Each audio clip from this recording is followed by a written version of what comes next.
Saya mengawali sambutan ini dengan kalimat Pidato Perdana Ketua Mahkamah Konstitusi MK Anwar Usman sesudah mengucapkan sumpah jabatan pada 2 April 2018 kembali diputar. Video berdurasi 13 menit itu viral di media sosial di tengah gugatan hasil Pilpres 2019 yang diajukan oleh pasangan calon nomor urut 02 Prabowo Subianto Sandiaga Uno. Ketua MK Anwar Usman mengawali sambutan dengan kalimat innalillahi wa innalillahi raji'un. Sesungguhnya kami adalah milik Allah dan kepadanya lah kami kembali. Berikut ini cuplikan pidato perdana Ketua Mahkamah Konstitusi MK Anwar Usman. innalillahi wa inna ilaihi raji'un. Sesungguhnya segala sesuatu datangnya dari Allah, dan segala sesuatu itu akan kembali kepadanya.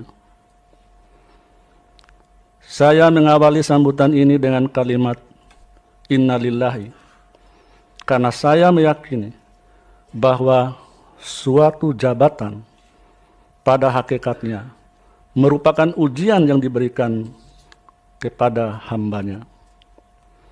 Oleh karena itu, jika seseorang menghadapi suatu ujian, maka hanya kepada penciptanya lah tempat ia mengadu dan memohon pertolongan. Bapak Wakil Presiden, para hakim konstitusi, dan hadirin yang saya muliakan.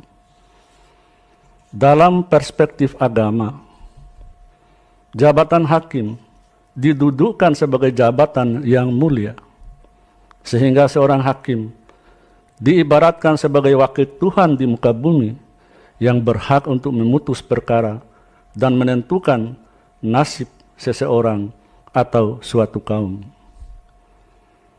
Dalam perspektif teori kedaulatan, jabatan hakim merupakan jabaran dari teori kedaulatan Tuhan yang menyeimbangkan teori kedaulatan lainnya, yaitu kedaulatan rakyat yang dimanifestasikan dalam lembaga parlemen dan kedaulatan raja yang dimanifestasikan dalam lembaga eksekutif.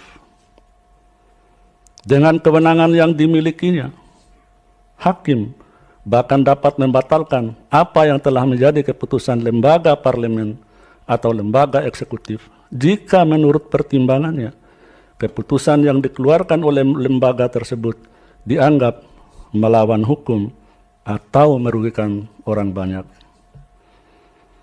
Dengan kewenangan besar yang dimilikinya, maka seorang hakim harus menjaga kemuliaan dirinya dan jabatannya agar dapat dipertanggungjawabkan tidak hanya di dunia namun di akhirat kelak.